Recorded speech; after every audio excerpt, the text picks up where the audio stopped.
Hello everyone, my name is Oscar Scafidi and I am a travel writer with independent UK publisher Bradt Travel Guides. I am the author of such New York Times bestsellers as The Bradt Guide to Angola, both the second and third edition,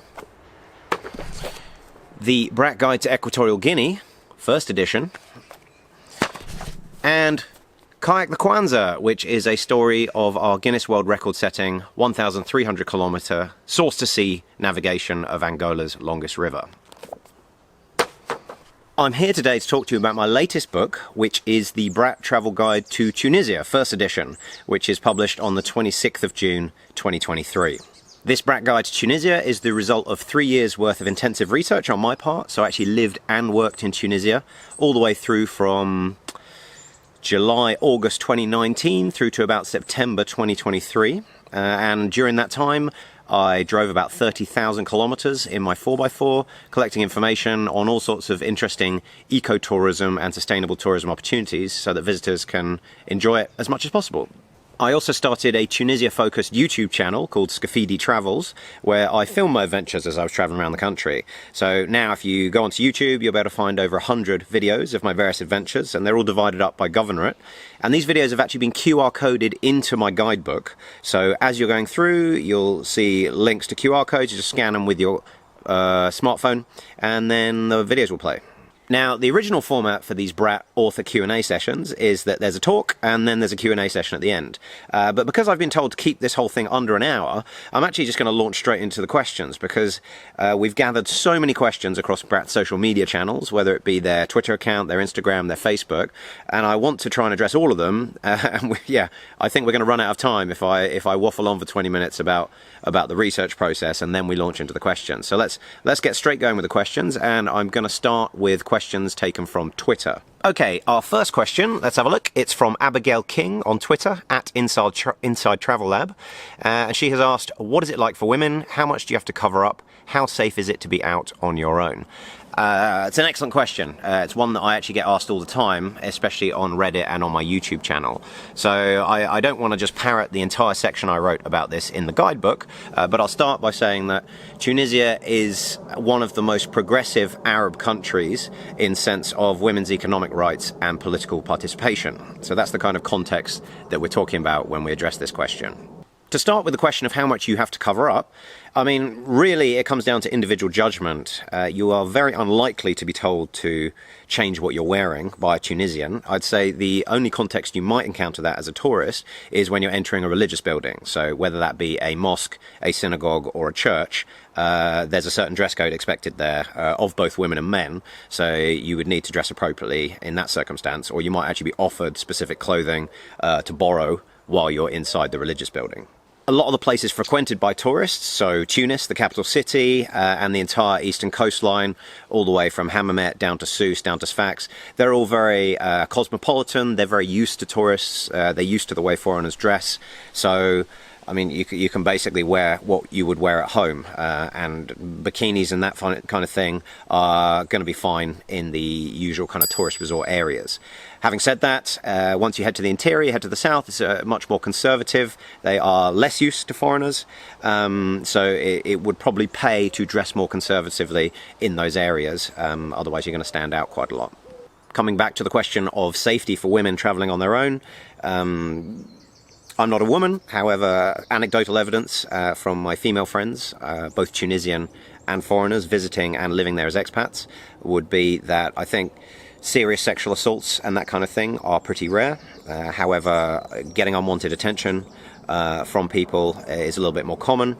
If you want to actually get some data on this rather than just my anecdotal evidence, I would say that there are some good charities out there that look into this kind of stuff. So let me give you some recommendations. My first recommendation would be to visit the Tunisian gender equality NGO Azwat Nisa, which means Women's Voices. It's founded in 2011, and we'll stick a link to their website and their Facebook page at the bottom of all this. So yeah, they work in this sphere, they actually collect information about this, so they might be a good resource for you to reach out to.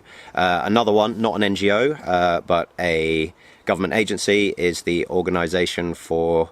Sorry, it's the US Overseas Security Advisory Council, so US OSAC. and again, they publish safety information about every country where US citizens are working or are present as tourists. So you can go on there and you can have a look, and they actually have a specific section on advice for female travellers. But I suppose the overall takeaway is Tunisia is safe. It is safe for women, and I would kind of just use the same precautions that you would back home. Next question from Twitter. Again, it's from Abigail King at Inside Travel Lab.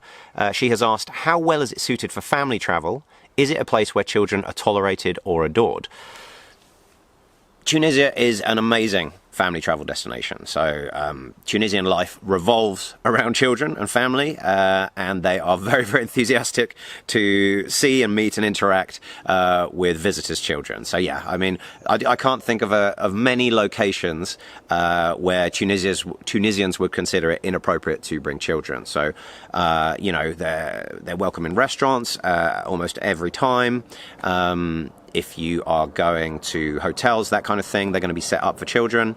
Yeah, I think you're not going to have too many issues. A couple of areas where you might want to do some planning is around car hire. So it can be difficult to get hold of specific booster seats and that kind of stuff. So try and organise that in advance. Another one is like high chairs in restaurants and hotels and things. Sometimes they can be difficult to get hold of. And a last one is around children's like medication, child-specific products. Sometimes those consumer goods can be a little bit difficult to get from the pharmacy or the supermarket. So you might want to ask on a Facebook forum or something before you turn up and see if that particular thing you need is actually available. But overall, it's a very, very family-friendly destination. Right, next question is also from Twitter, and it comes from fellow Bradt author Paul Clammer, at Paul Clammer. So Paul asks, what are the similarities and differences between travelling independently in Tunisia and Morocco? Okay, that's a tricky question and potentially quite controversial. So I have also done a lot of travel in Morocco. In fact, I have driven the length of Morocco, came in from Spain, went out into the Western Sahara and then Mauritania. So I've got a fair amount of experience traveling around Morocco, although I would add the caveat that I've certainly spent more time in Tunisia than I have Morocco. But overall, I would say the differences are going to be it is cheaper in Tunisia. Overall cost of living, when you factor in everything, including like eating out or basic foodstuffs at the supermarket and fuel and that kind of thing. I'd say, what else is a difference? I suppose the big glaring difference geographically is the access to the Atlantic Ocean. So if you're a surfer, you're going to want to go to Morocco, not Tunisia, because Tunisia's entire coastline, it's over 1,000 kilometers, but it's all Mediterranean, so a bit tough to surf. Whereas over in Morocco, they've got that fantastic Atlantic coastline, especially as you get down south towards Essaouira, really good place to surf. And as well, even if you're not into surfing, that makes a big difference to the flora and fauna in those coastal regions. Another difference is that I would say it's overall easier to travel independently in Morocco because the independent travel sector is much more developed there. So when I say easier, I mean it's easier to find accommodation and transport and organise tour options and things online, and then contacting them, getting a response and actually booking and paying with an international card and getting a confirmation is much more straightforward. That's something I'm kind of working to try and change in Tunisia, and hopefully the guidebook gives people a lot of inspiration in terms of where to look. But if you're just Googling or if you're running around on social media trying to find stuff to do, I think you're going to have an easier job in Morocco right now than you are in Tunisia. Moving on to similarities, I mean, you're going to find a fair amount of cultural similarities in terms of language, in terms of hospitality towards visitors, and in terms of food, I suppose, although that might be a controversial thing to say, so I think I'll leave that one undeveloped in terms of an idea. But yeah, they're both fantastic locations, and they're also both very close to Europe and very well connected to further afield if you want to go and visit. Next question is also from Twitter, and it comes from Digital Nomad Austin at One Life Passport. So Austin has asked, what is the monthly cost of living in Tunisia for expats or digital nomads? Okay, so I mean, there's a way of quantifying this rather than just giving anecdotal data. So Mercer do a cost of living index, so they go to every capital city in the world, plus a whole bunch of other cities where expats might be posted for work, and they try to actually objectively quantify the cost of living there so that employers can decide, you know, am I going to send someone to Geneva, or would I rather pay for them to go to Tokyo, for example, and know how those stack up? And Tunisia in 2022 was ranked in the 10 cheapest cities in the world to live in, and that's out of the 227 surveyed, which is pretty amazing, really. It tells you just how cheap it is in terms of cost of living. Some of the reasons for that are a lot of foodstuffs are subsidized, fuel is also heavily subsidized, and also rents are very, very low. So, I mean, monthly budget, it's really up to you and where you want to live. There's a bit of a joke that a lot of expats, especially European expats, immediately move to La Marsa, which is a suburb of Tunis on the coast. And that ends up being one of the most expensive places in the entire country that you could live. But even there, the cost of living is very low by Western standards. So, I mean, you're going to be looking at sort of €1,000 a month or less will get you a 4-bedroom villa very close to the sea. And, you know, you'd only have to pay slightly more than that to also have a swimming pool. I had friends paying €150, €200 a month for flat shares in very nice flats, very nice houses in some of the more affluent suburbs of Tunis. And also, you know, you can spend a lot less than that if you want to. So yeah, cost of living, really, the only major expenses are going to be vehicle costs if you want to have a car. So Tunisia has quite high import taxes on vehicles, so the second-hand car market is quite expensive, and it's also very difficult to import vehicles, so you're going to end up having to pay quite a lot if you want to actually pick up a decent vehicle. As an example, I bought a Mitsubishi L200 twin cab. Now, that exact make and model, with the mileage that it had on it, if I bought it in the UK, probably would have only cost me about €2,000, but I ended up paying over €8,000 for it in Tunisia, simply because of the massive cost differential because of import taxes. So yeah, overall, it's a very, very cheap place to live. Back to this digital nomad idea, it's actually quite a difficult place to live as a digital nomad because it's quite hard to get residency as a digital nomad because there's nothing really in the immigration system where you can tick a box and say that's what you're doing. Having said that, I have produced a detailed video on my YouTube channel that talks about how to get yourself residency if you find yourself in a situation where you don't actually have a Tunisian company sponsoring your presence in Tunisia. So do check that out if you're interested in finding out more. Digital Nomad Austin has asked another question on Twitter, and the question is, what are the best areas to live and travel in? Okay, very, very, very big two-part question. I'll just answer the first part of that question because I'm certain that there are multiple other questions later on about which are my kind of favourite bits of the country, which are the best bits to travel in. So just for living in, difficult to answer. It really depends what you're looking for. I had friends living all over the place. Friends downtown, friends in the Medina, friends in Lafayette, friends in La Marsa, Sidi Bou Said, La Sucre, Carthage, Gamath. I mean, it's worth doing your research. There is a big price differential between a lot of these places. So if you're living in the suburbs, you're much more likely to be able to get yourself an actual detached house with a garden, that kind of thing, but you're going to be a lot further from the action downtown. Or perhaps you're looking for a more traditional kind of building. You want the kind of whitewash walls and the blue doors of Sidi Bou Said, for example, or somewhere in the Medina. So yeah, it really comes down to what exactly you're looking for. They all have their benefits and their drawbacks, but there's a lot of information out there, especially on YouTube, about the different neighborhoods and their pluses and minuses. So I would suggest having a look over there. I lived in Lac d'Eu for 2 years of my time in Tunisia, and then La Marsa for 1 year of my time in Tunisia. So just to give a quick example of the differences between those two places. So Lac d'Eu is right next to the US Embassy. In fact, it's where a lot of other embassies are.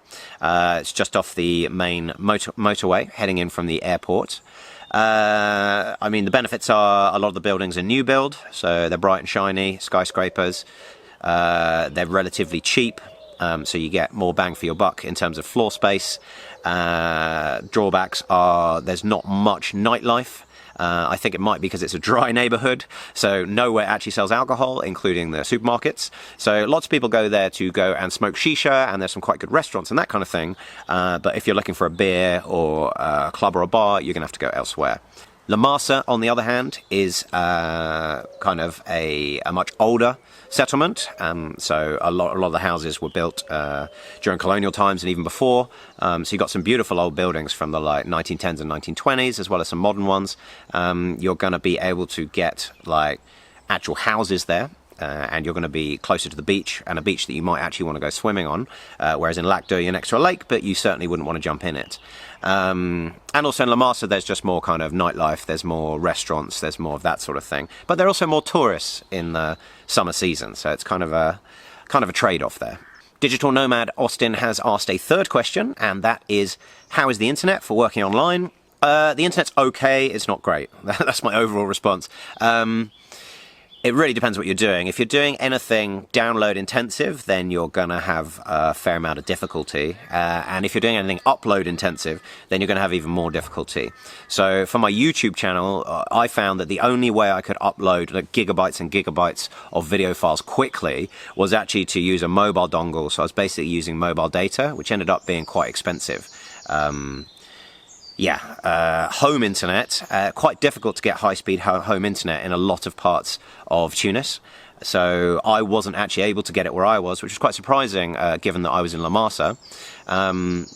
So yeah, you can go into an Orange shop or a Tunisia Telecom shop, you can give them the location of your house and they can tell you how fast the internet will go, but you're certainly, even at the top end, you're not going to expect like ultra high speed fiber optic, so worth kind of moderating your expectations there.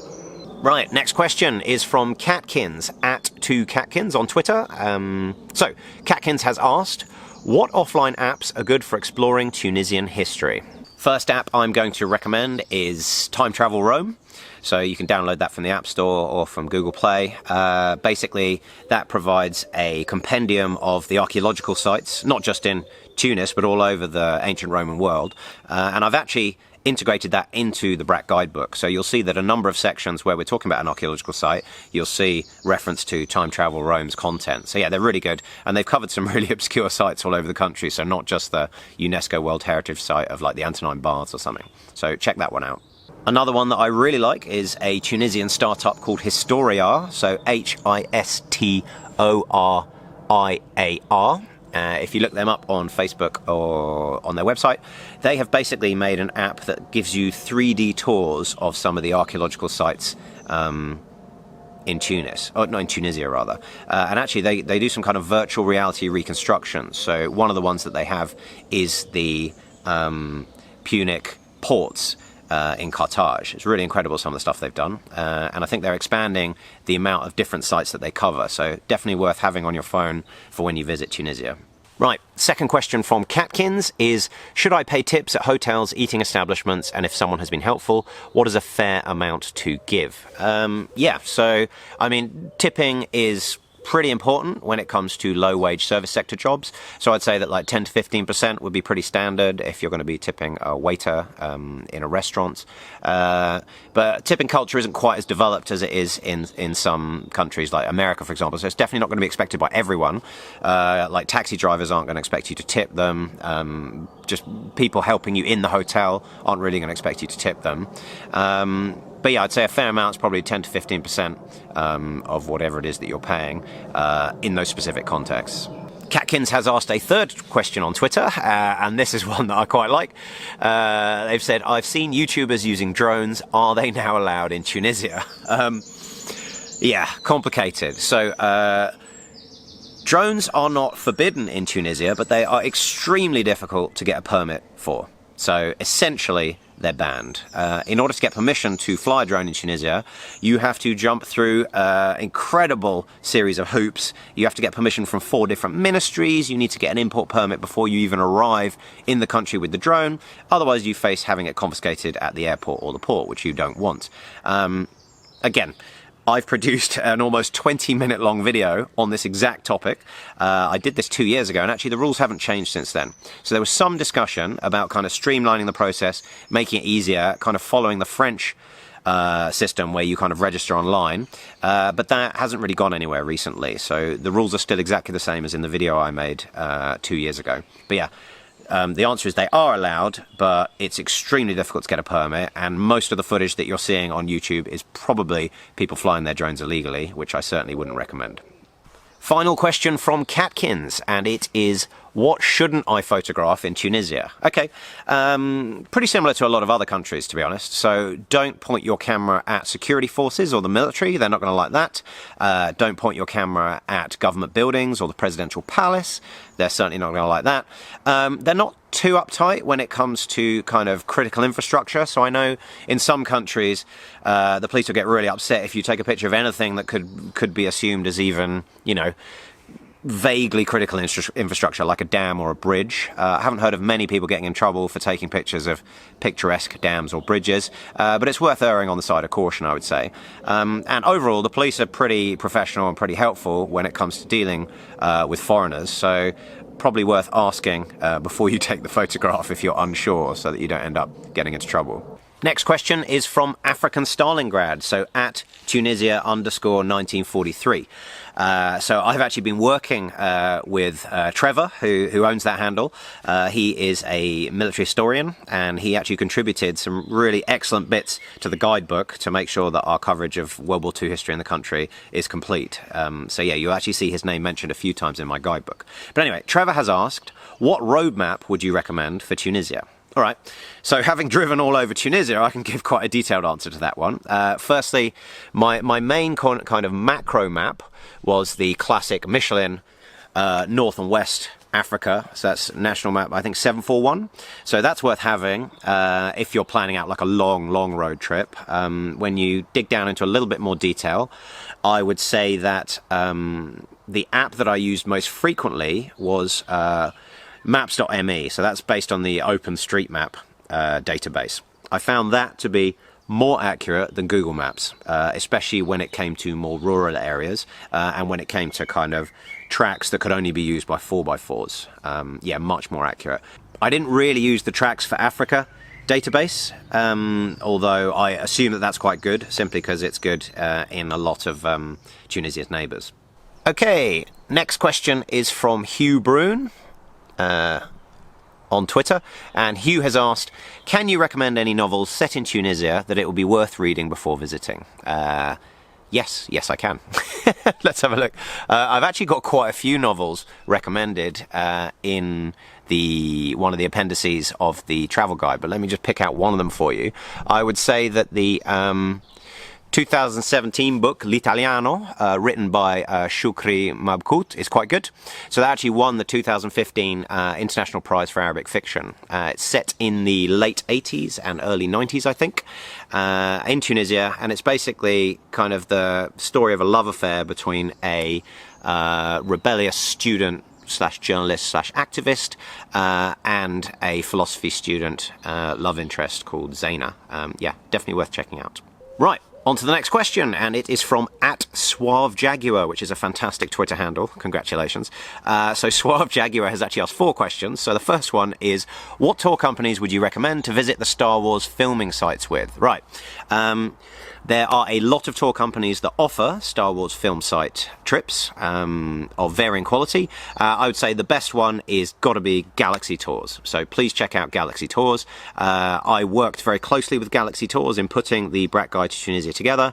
They've done a lot of on-the-ground research to actually find forgotten Star Wars sites and even like locations that they scouted but then didn't film in, that kind of thing. So they have a wealth of different tours on offer, all the way from kind of the quick ones that people tend to do down in Jerba, all the way through to threading all of the sites together all over the country. And if you're looking for a little bit more inspiration on that front, I actually have an entire playlist on my channel, Scafidi Travels, on YouTube, which has me visiting all of the Star Wars sites in the country. And I got a lot of help from Galaxy Tours when it came to GPS locations and things for finding them. So thank you very much, Galaxy Tours. Next question from Suave Jaguar appears to be a follow-up on the previous one. So it is, if I decided to visit these on my own, is it safe to do so? So I'm assuming by these you mean the Star Wars sites in Tunisia. Yes, it is safe to do so. I mean, I did so in my 4x4. Yeah, it's safe in the sense of none of them are in areas that the government of Tunisia or other governments don't recommend going to. So none of them are in this kind of small areas where they have insurgent activity, or right next to the borders to Algeria and Libya, for example, where they don't recommend tourists go. I mean, there are a few that are quite close. If you go to Nefsa, just to the west of Tozeur, for example, but still perfectly safe, I think. I'd say the main risk is that they're in quite isolated rural locations generally. So a few of them are quite hard to find. One of them in particular, where the crate dragon skeleton was sat on top of the dunes, is obviously in a sea of dunes. So that involves driving over sand for quite a few kilometres to get there. The main risk there being getting stuck, as I did. But I luckily managed to get myself out. So yeah, probably not a good idea to go on your own, and not a good idea to go to some of these sites if you're not a confident kind of four-wheel drive driver. So third and final question from Suave Jaguar. Suave Jaguar has asked, when is the best time of year to go? So specifically for the Star Wars sites, I would say the best time of year to go is winter, simply because the majority of them are in the desert, so they're way down south, and it's going to be far too hot if you try and visit in kind of July, August. So I would say kind of Christmas time is probably a great time to go down, kind of November, December time. That'll be perfect. Yeah, then you're not going to be kind of struggling with extreme heat as you're driving around the desert, but it's still going to be quite nice weather in a lot of those sites. Okay, that brings us to an end of the Twitter questions, and now we're going to move on to the Facebook questions. So first question is from Uli Meyer.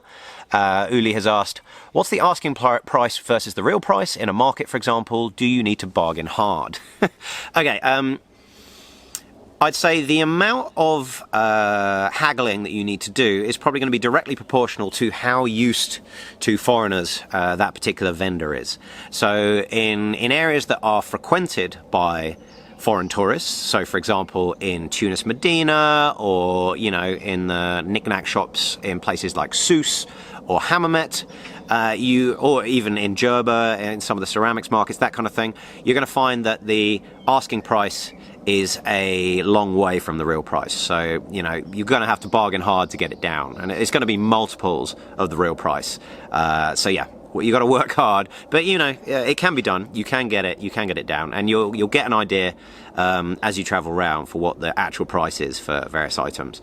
So yeah, in a market, as in a market for like tourist goods, they're definitely going to inflate the prices. In an actual market where you're buying fruit and veg and that kind of thing, you're quite unlikely to have to haggle. And in fact, in a lot of cases, the price is actually going to be displayed.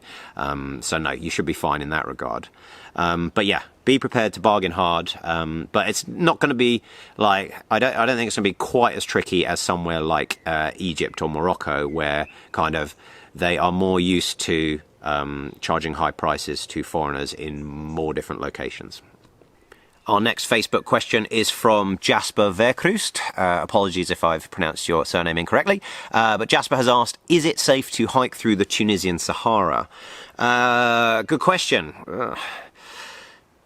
Yes and no. So, firstly, it depends like where you draw the line in Tunisia and decide below that is the Sahara. So there are plenty of amazing hiking routes in the south of Tunisia, in the mountains, that you wouldn't quite define quite yet as the Sahara, but they definitely got some desert elements to them. So for example, I hiked the entire Mareth line when I was there, so that's the World War II fortifications. That was really good fun. An organisation called Destination Dahar have actually kind of threaded together a 200-kilometre route that goes through the Dahar mountain chain, which is not quite the Sahara, but it's pretty incredible southern Tunisian scenery, and you can get all the maps and kind of stuff for that on their Facebook page or on their website. If you head further south, in an organised group, it's pretty straightforward to go hiking in the Tunisian Sahara. So there are plenty of excellent operators who will do camel tours or just walking tours out in the desert. You can do anything from an afternoon through to like a crazy 3-week extravaganza where you go right out into the middle of nowhere. The whole bottom section of Tunisia, like the bottom third of Tunisia, is actually a very strictly controlled zone. So the actual Sahara Desert, you're going to need a permit to get into. So when you start going kind of south of Douz, that's when you need to get permission. Those permits are pretty straightforward to get, but you are going to need to meet certain conditions before you do that. So you can't just wander off independently into the Sahara. In most areas, the authorities are going to kind of worry about you, and they're going to want to know where you're going and who you're with, and whether you have the correct equipment to keep yourself alive. Right, next Facebook question is from Jenny Lunt, and Jenny has asked, what's your... Excuse me. What are you doing, cat? Oh, you cheeky little cat. Right, the cat has joined me for some reason. No, the cat has not joined me. Okay. And Jenny has asked, what's your favourite area in Tunisia? That's a tough question, because there's so many appealing aspects about all sorts of different parts of Tunisia, but I would say my overall favourite part of the country has got to be the northwest. So that's going to be the governorates of Jendouba, Siliana, Kef and Beja. I think probably because they were the most surprising to me when I first moved to Tunisia. So I didn't realise how green and lush Tunisia could be. I didn't realise how mountainous it could be. I was very surprised to find that there were kind of pine forest covered mountains that actually could get snowy in winter in places like Eindhoven.